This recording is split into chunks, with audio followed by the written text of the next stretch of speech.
Good morning, good afternoon, and good evening, and welcome to this brand new episode of On the Couch with Fouch. Today we are in Pasco, Washington on the Jubilee Christmas Tour, and I just so happen to have Jim Brady with me tonight. Now, I submitted on Facebook and Twitter a few days ago, I put out there that I was going to interview you because Jim graciously accepted my invitation, which I'm very thankful for. My pleasure. Much appreciated. Appreciate Thank you. And so I'm excited about getting to interview Jim, and I know that you guys are excited about hearing what he has to say. Maybe some questions, answers that you don't even know, things that you don't know about Jim. So for those who don't know, Jim sings with the Booth Brothers, and he's also a very accomplished songwriter. So the first question I want to ask you is, what is your favorite song that you have written? Well, we were talking earlier, and I always say the next song because I'm always working on a new song. But you know what? It would probably be a song called "When You Bow at Jesus' Feet." It's not the most popular song. A lot of people would recognize "Truth Is Marching On" or "Mountain Blue" or something like that. But probably my favorite is a song called "When You Bow at Jesus' Feet." And the reason for that is because I've received so many emails and letters from people saying this song has meant the world to me. It's changed my life. It's helped me in my walk with the Lord, and that's really rewarding. And it's not the most popular. It's not on radio, and it'll probably never be a hit. But it's special to me, and so that would be my favorite. Well, I actually have never heard the song. See, I told you it's not very popular. So who sang it? The Booth Brothers. So you don't listen to our CDs, do you? I guess not that one. Not that one. That's But not anyway. good. But we recorded it on a project called Let It Be Known. Okay. And we don't sing it real often because it's a serious song, and it takes a little bit of time to set up or whatever, but it's a special song to me. So. Well, for those of you who follow Legacy 5 and maybe don't know, but Jim wrote, like he had talked about just a second ago, he wrote the song Truth Is Marching On, and that's a song that we do on a pretty regular basis at our concerts. And might I add, a great job. I love to hear you guys sing it. Well, thank you. We enjoy singing it, especially when we're doing dates together and you get to come up on stage and sing. Always with us. fun, always an honor to get to come out and sing that. And I grew up listening to quartets, and I sing with a trio. So I love quartets, and I've always loved listening to quartets. So to hear a quartet do a song and do it well as you guys do, it's a pretty cool thing as a songwriter. That's so kind. Well, I'm serious. Well, speaking of your songwriting, another question that some of the people were interested in was, what age were you when you wrote your first song? And in addition to that, the first song that you had recorded, what was the group that recorded that song? Cool. I was about 15, 16 when I wrote my first song. I traveled with my dad, who was an evangelist, and I sang for his revivals. And so I was about 15 or 16 when I wrote my first song. We would sing in these camp meetings and jubilees and things, and everybody would be singing the hit songs from the cathedrals or Gold City or back in the Tallies or the Gaithers or somebody. And so every time we'd have a good song that we would pick from another group, it seemed like every time we get to a place where there's a lot of people and a lot of groups, somebody would sing our song before we got up there. Uh-huh. So I thought, I need to write something, and they won't know these that I write, obviously, at first. And so I started writing at a young age, and the first song I ever wrote was a song called Glory Flight, and it was painfully bad. Seriously bad. But you know what, you got to keep writing to get better at it, and that was the first song I wrote. My family recorded it, but the first major cut I ever had was by Ivan Parker. He recorded a song, and then right around the same time, within the first few months of my first cut, the Wisnets. We were called the Wisnets. So Ivan Parker and then the Wisnets were among my very first cuts ever. And the cool thing was, I remember I was singing with my family group, the Schulers, which is my wife and her father, the Schulers, and we did a concert with Ivan Parker. And normally when you're the early group, sometimes the main act doesn't come in to hear you sing. They're still out in the bus getting ready while you're performing. But I remember that night we were singing and Ivan Parker came in early, and he came in the back and was listening. And he listened to our set, and when it was over, he came up to me and said, Can I get your newest CD? He said, I'm listening for some songs. And he said, I hear you write songs. Can I listen for my new project? And I was like, man, I'd be thrilled. And so he listened to the project, found a couple that he liked, and he was the first to record it. And he's believed in my songs long before anybody else ever knew who I was. So it's a pretty big honor. So I'm really thrilled. I didn't know any of that, so that's very cool. That is cool. And Ivan, you know what? He's still recording my stuff, and so I owe him a lot. He's a good friend, and I'm appreciative of that. Really. Cool. Okay, so the next question is, Janice Heath, thank you for submitting your question on Hey, Facebook. Janice. How are you? And she wants to know, what is it really like working for Michael Booth? It's overrated, I can tell you that.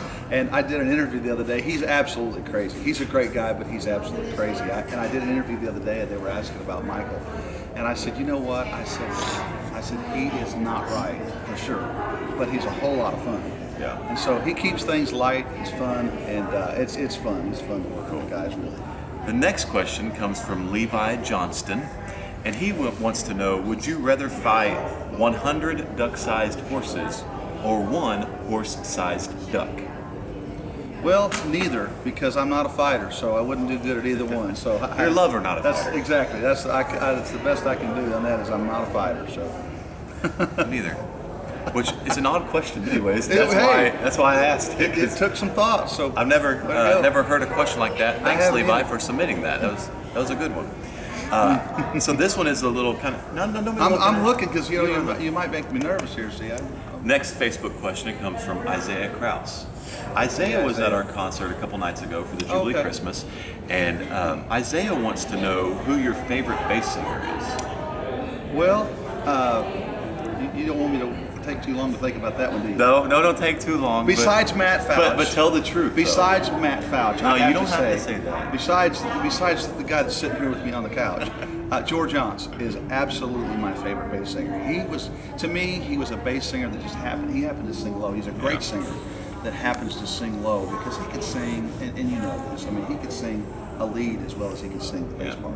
And He so, was awesome. love George Johnson. I mean, I think he's fabulous. And then, of course, Tim Riley would rank up there pretty high as well. And honestly, not just because you're sitting here, you're doing a pretty great job. A pretty wonderful job. We actually get to hear you every night, and pretty strong, man. You're doing a good job. That's kind. So the bass singing in our industry is in good hands. That's for sure. Hey, So, thank you, Isaiah, for the question. Yeah, and great question. Thanks for the compliments. I appreciate that. I'm serious. So we'll go to the next Facebook question. And then after this one, we're going to go to some Twitter questions. Cool. So this question comes from Wayne Oberholzer. I hope I pronounced that Hey, correctly. Wayne. And he wants to know, if you could sing another part, which part would it be? That's a great question. Probably, I was going to say bass singer since we've been talking about bass, Yeah. but believe it or not, I've always wanted to be either a bass singer or a tenor singer, and I'm neither one. And so it would be bass or tenor because I always remembered the bass singers and the tenors always got the features, Yeah. and they always got the best songs, and they would, the crowd would, woo, when they would sing those lows or those highs, whatever. So I'd always wanted to be a bass singer or a tenor. I'm neither one. I'm a baritone singer or a lead singer. And so I get what's left over, but you know what? I love it, and I get to sing with some great tenors and great bass singers, and especially on this tour, it's a lot of fun. So having the time of my life, really. Cool. All right, so these next three questions from Twitter are kind of fast hitters here. Will Burrow wants to know, what is that amazing cologne you wear? You know what? I know Will, and so send me a private inbox message, and I'll tell you what it is, because that's a secret. I don't tell anybody, because it's like, because if I tell them, then everybody out here will have the same smell, and it's. I'll just tell you this. I won't tell you the name, but I'll tell you it's by a company called Fresh. So All right, well, there you good go. question, Will. Rodney Griffin, who's on the tour Oh with my us, Lord! sings with Creator Is Vision. he allowed to ask He questions? is allowed. Anybody who sees the post on Twitter or Facebook can ask a question. That's why I was looking earlier, because I knew it was going to be something So like this. Rodney wants to know, is your hair real? Are you kidding me? Would I pay money for this? No, I would not buy this. So yes, it's real. Well, of course, Rodney having a lack of hair. Yeah, That was a good question from him, I thought. that was a great question. So thank you, Rodney. And then the last Twitter question is actually from your wife. Oh Lord, are you serious? Oh my goodness. Thank you for submitting your question, Melissa. Hey, sweetie. And she wants to know, what are you getting her for Christmas? Well, let me think about that one. I'm needing some new equipment up in my studio, so I'm thinking some studio equipment sounds pretty good, and that would benefit her. But I don't think that's what she's Sounds wanting. like it's more for I was you gonna than say, it would be for her. I don't think that's what she's looking for. So I think whatever, she's looking for something whatever, special. whatever she wants. We're going on a 17-day Christmas tour. We were talking about that today at lunch. And so whatever she wants, she knows she can get it. She's a great girl. Been with me 20 years. Can you believe that? It's hard to believe. So Congratulations on 20. That's Thanks. great. She can have whatever she wants. So There you go. Hope you have a Merry Christmas, Melissa. But right now, it's time for what is the this? Fouch Zone. All right, Jim, Wow. you have a certain I've never amount seen of it. time. Okay. It's just, I really don't tell you how much time. But anyways, you have a certain amount of time to answer the question. If you do not answer the question in that amount of time, we go directly to the hear next like a question. eek? So here we go. What country do poinsettias come from? Time. What is the 17th key on a piano? I have no idea. Okay. How many U.S. presidents have been assassinated? Time. When was the Jingle Bells first sang? 1968. That was a good one. I don't know. And where does Santa stop first on his Christmas trip? Time. Spring Hill, Tennessee. Spring- That's funny. I haven't seen you do that. Hey guys, thanks so much for joining us See on ya. the couch with Fouch today. And we're about to go get ready for the concert here in Washington. Number So 7, right?